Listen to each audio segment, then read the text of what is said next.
There is, there's a little bit of a proof behind this. They do put in the height and the base and some labels, and they use trig to actually find the height. Okay, so I'm not going to go through that whole explanation, but if I were to put the height in and I knew these two side lengths, okay, then I could find the third side length. Well, if I knew these, I could find the angle, right, using trig. Anyways, I'm just going to give you the formula. What you do need to know is, and this is going to help us for law of sines and cosines when we get there, is if you have a triangle with the uppercase letters for your angles, across from each side is a lowercase letter for the side. So the angle and the opposite side for these are going to share the same letter, just basically so that you know what sides correspond. So across from B would be little b, and across from big C would be little c. So basically we can use the sine formula if you have a side angle side situation.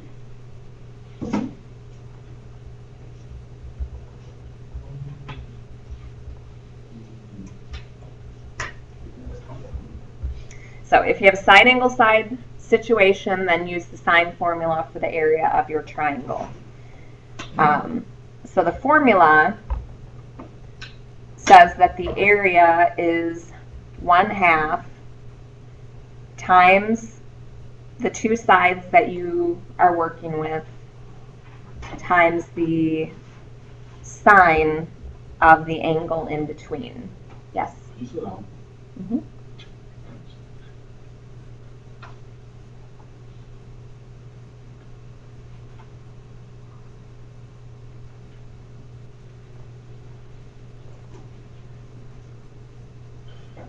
Good.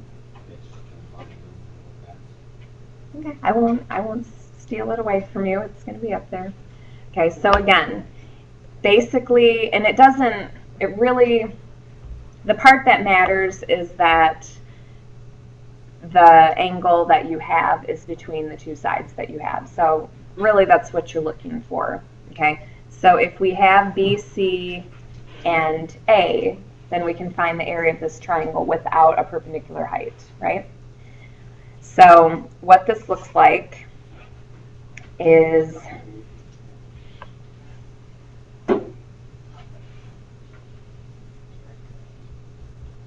can't see it. Hold on.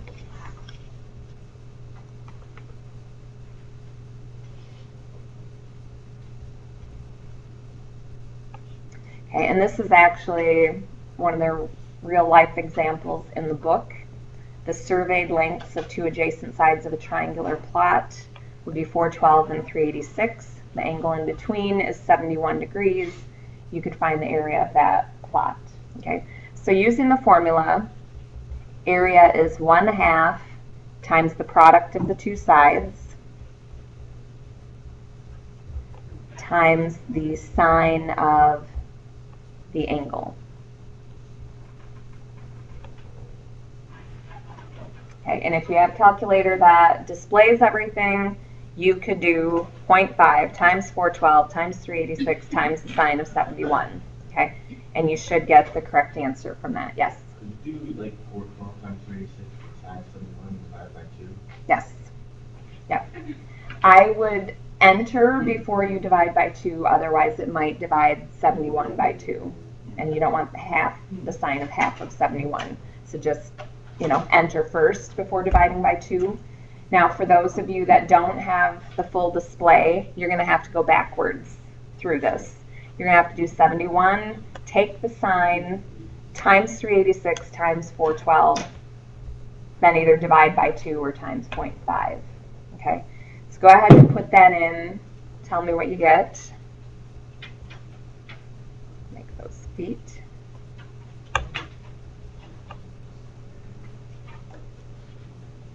Now, this particular one says just find the area.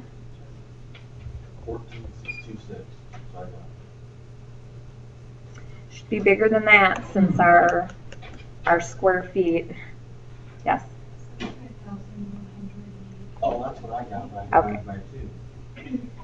75,183.9, right? 85? Okay, so then we would round up. Yeah. So you'll want to pay attention to rounding on here. The book actually goes on to approximate and say 75,200 feet, but you wouldn't do that without being told to round that far. Okay. So this would be square feet. Right. Mm-hmm. Would I times the 2 numbers and then equal it and then times the 1 or times the 1 and then times? Does yours display all of this when you put it in, or I would go backwards, especially on a lot of the phone calculators.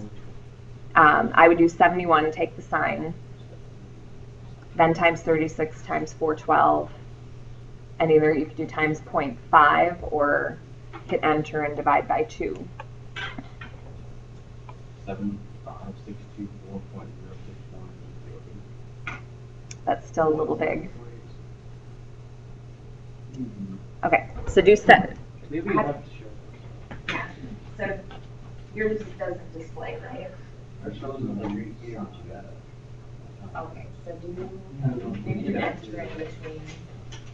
Is the sign? Okay, so then you can do times 412 times.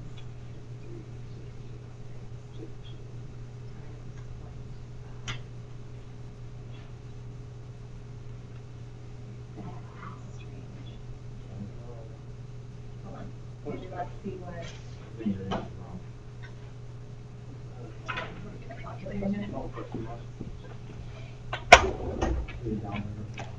Okay, what is your give you for the sign of 71? 0.95. Okay, so that's right. 2 times 386. 367.1. I'm getting 364.89.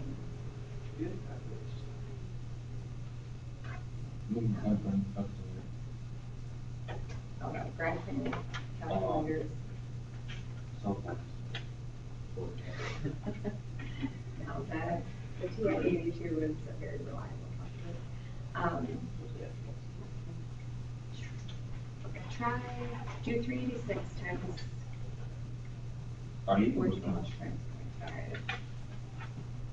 So maybe do the sine of 71 times, figure out what the rest is, and then multiply them. Try that. Alright. Because yours seem to be rounding differently. Okay. So one more example here. Got it? All right.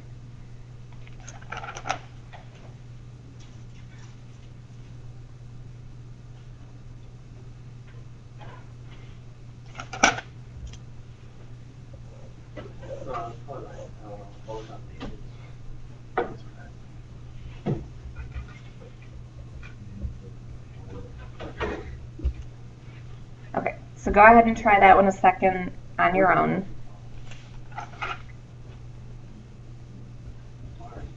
Let's try this one out. Make sure.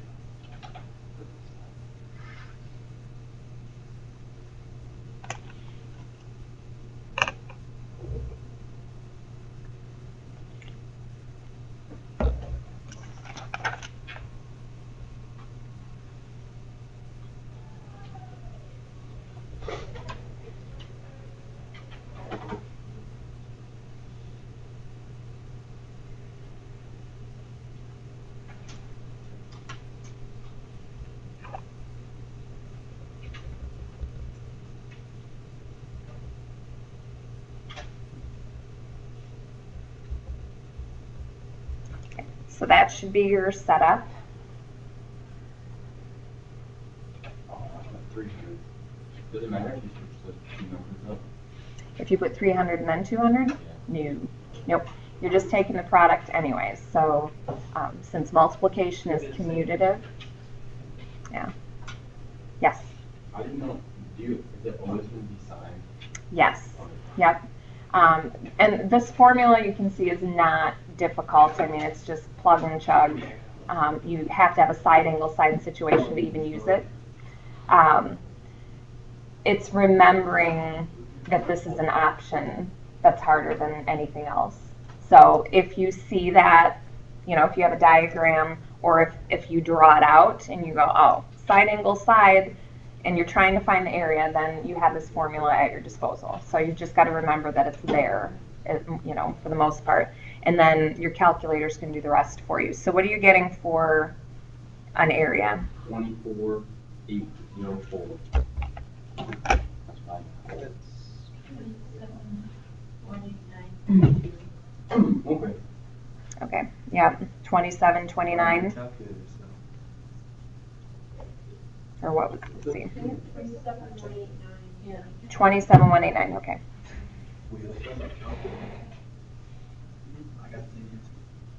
Okay, so that should be feet squared.